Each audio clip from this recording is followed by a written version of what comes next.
Jaj! Menjünk! Ráérsz, Dóri! Most ráérsz! És most nyugalom! Bravo, Bence! Nagyon szép volt a játék, olvasásra!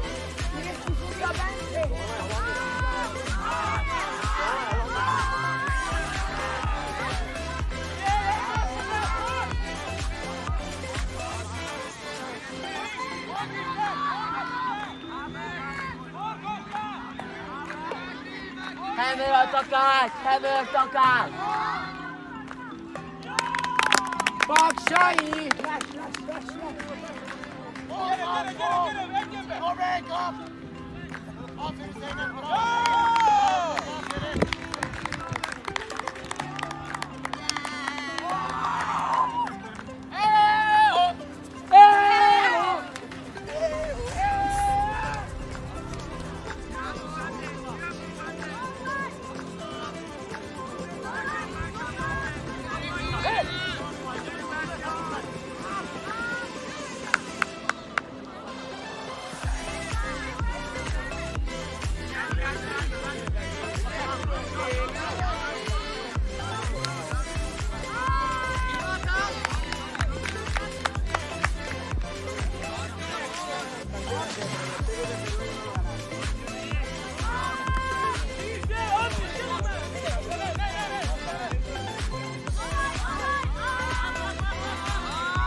No queremos que vaya por la banda.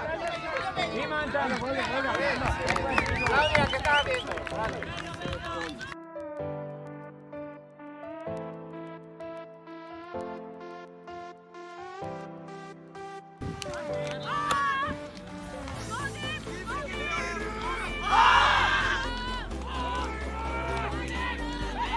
¡Eso!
It's pretty exhilarating, I will say. Sometimes it works, sometimes it doesn't, but for a lot of the time for these Dutch sides, it works, so why not? As the Hungarians still trying to find something that works for them. And the Dutch, you can see with their heavy rotations, they're putting a lot of different people out there to throw these zones on to really try and run the Hungarians into the ground. So they keep popping it around, taking their time.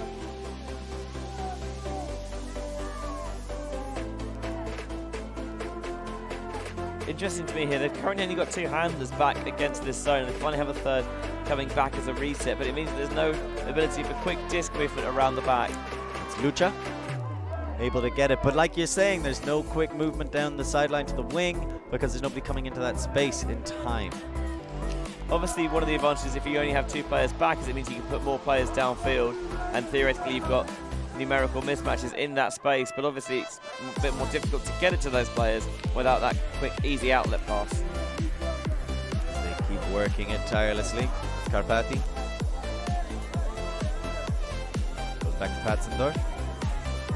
Has her brother to the left. Has Karpati over the top. Goes with the easier throw to her brother. He goes with a very high degree of difficulty flick right through the middle. And there's a lovely leading pass out into space, so they get rewarded for daring. Then you finally see Hungary open the space up a little bit. It really works for them. They really need to be a bit more aggressive with some of these cuts. I know that they're lacking in numbers a little bit, and I know that they're tired, but if you just play very slow, you're playing into the Dutch hands because they're happy to take these breathers, but actually you still want to force the issue a little bit, make the defenders commit, draw them out of position. That's a beautiful inside thread through that front line of defense, and then beautiful continuation towards the side, hit it in stride towards the sideline. Comfortably done. So much better for them. That's got to build a bit of confidence, as they looked a bit flat out there. So let's see what the Hungarians do coming out of this set. It looks to just try and be in isolation down the line. Doesn't come off easily. As that's Matej Patzendorf, uncontested foul by Burson. She's a real firebrand. Big throws, big personality, difficult to stop. As the Hungarians still trying to find their way through. And that's a nice, crafty play. I really like that kind of a cut. Sneaking behind the defense and then just standing in the open space for the score. And you've seen there the advantage of fakes, just shapes for that backhand side, drew the defenders over that way, and it meant that with that quick pivot around, getting that flick out into space, Burson's left a little out of position. It's nice footwork there as well, making sure that they're just about dragging those feet in the end zone, and then it ties back up to 2s. This was the big shot downfield and a fantastic defensive play. Showing off to the fans at home.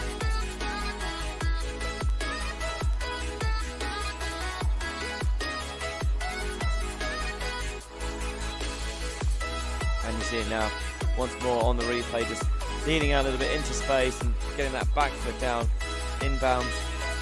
Trying to work their way through this Hungarian zone and unsuccessful.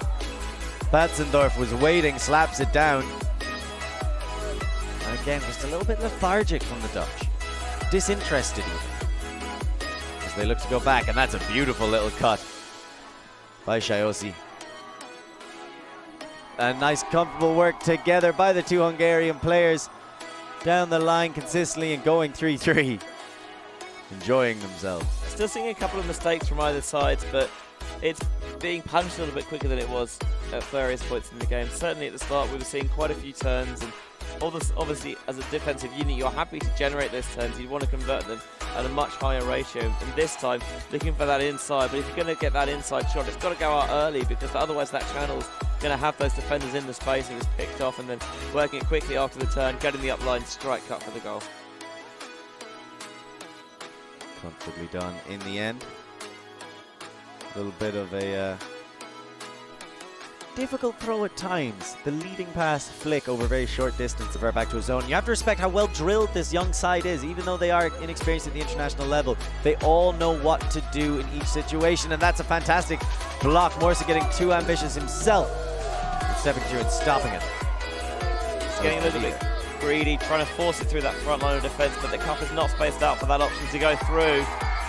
And that is a big gainer for the Hungarians. You can see what that meant to them, raising their spirits, raising their heckles, one would hope, as they'll need to really find some fire to fight back against the Dutch.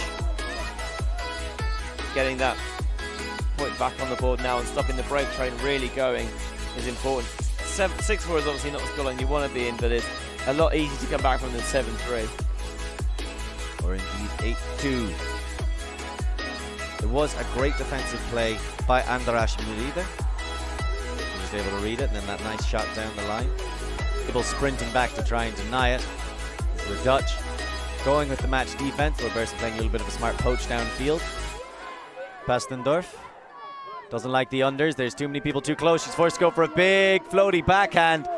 Morrison's underneath it along with a couple of Hungarians. And he doesn't get there in time. Luce pulls it down. And there's the flick break, but unfortunately it goes too far. Morrison bins it again, is too late. Huge effort by the Hungarians. Two fantastic grabs for the score. Just going to go down and make sure the players are okay.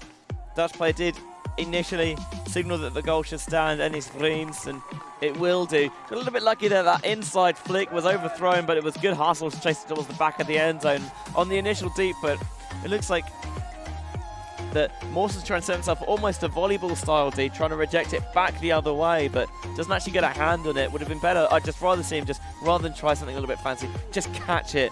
There's the one thing, the one way you can guarantee that no one else gets is that you've got it in your hand. It's a very good point. This position, and it was just the hunger of Luce to try and get in there. You could see why. She's a very determined receiver.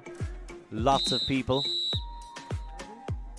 Morse tries to get up cleanly, but Luce just reads it better. And here you can see the inside break from Abel. Initially skips over the outstretched hands of Shayosi, but he corrects and both players dive to bring it in. Shayosi the one coming up with the goods. So really, really strong. Sends a huge blade, looking to send it back. It's Bencha against Lyrics, and Bencha has been equal to an awful lot of those shots downfield in this game. Had the perfect body position for that, sealed him out, nothing he could do, especially going out early, making sure that he's knocking it to the ground. There was a little bit of confusion there, but it was just some spirited discussion between Bencha and Lyrics. Other players thinking maybe it was a call. They were just congratulating each other, high-fiving. That one going over the top and taken by Abel comfortably. Well, he made it look comfortable, but it was a difficult throw. Went over his head, and it's not easy to quickly correct yourself and get that. Nice flick break. Love that little over the top with a little bit of feather on that flick as well. I believe that's copyrighted. You want to be careful. By who? I don't know. I just have heard about people getting into legal troubles. Nah, I'm untouchable. As Abel pops it back to Petzendorf. And he is really starting to use those flicks, floating them over the top, frequently back to Abel.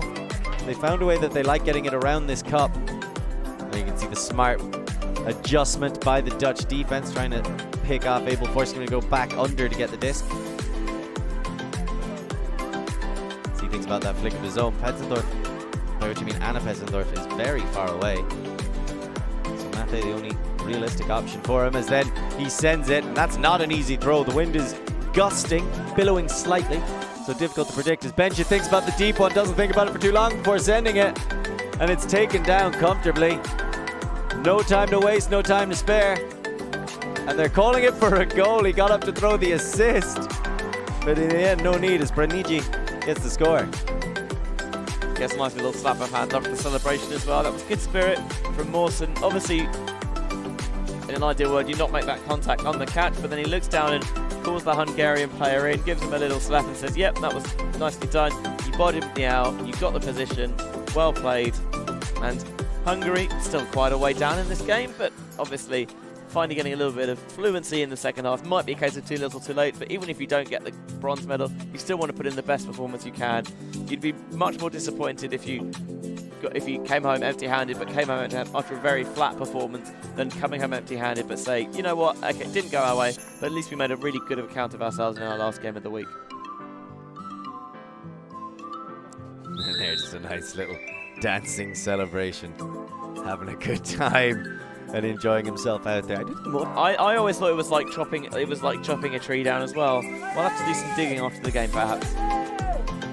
Because it can't just be like pulling a chain. Anyway, we will look into it for you, as we always do. Great investigative journalism here at fanseat.com, working with the beautiful and brilliant Ulti TV team. We've got one packed day And another final day tomorrow to look forward to as well, as we see Hungary playing out what could be their last point, but they want to make sure if they've got one last breath, it's a scream of defiance, and they've been brilliant all tournament long at defying the odds, defying teams, hitting a lot of teams on the break early when they weren't expecting to face such a strong team out of Hungary. Like you said, they beat the Dutch earlier in the week on Universe Point. They also smashed the Spaniards. Now, it looks like both those wins will be avenged by the respective losers, but still just a testament to how you have to respect the Hungarians coming into these tournaments. Will not get away with underestimating teams just because they don't show up too much in the past. Petzendorf with a fantastic grab, and Anna has been doing so much for this offense all game long. That's Abel popping it through to Anna's brother, Matej Petzendorf.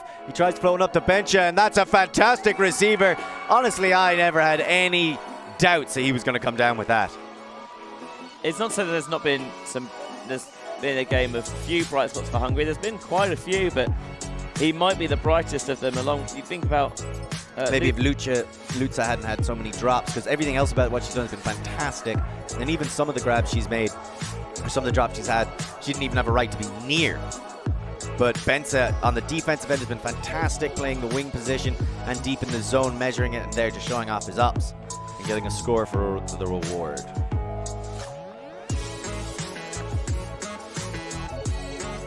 So this is what we talked about with Hungary. Okay, again, 14-7, doubling us up at the score.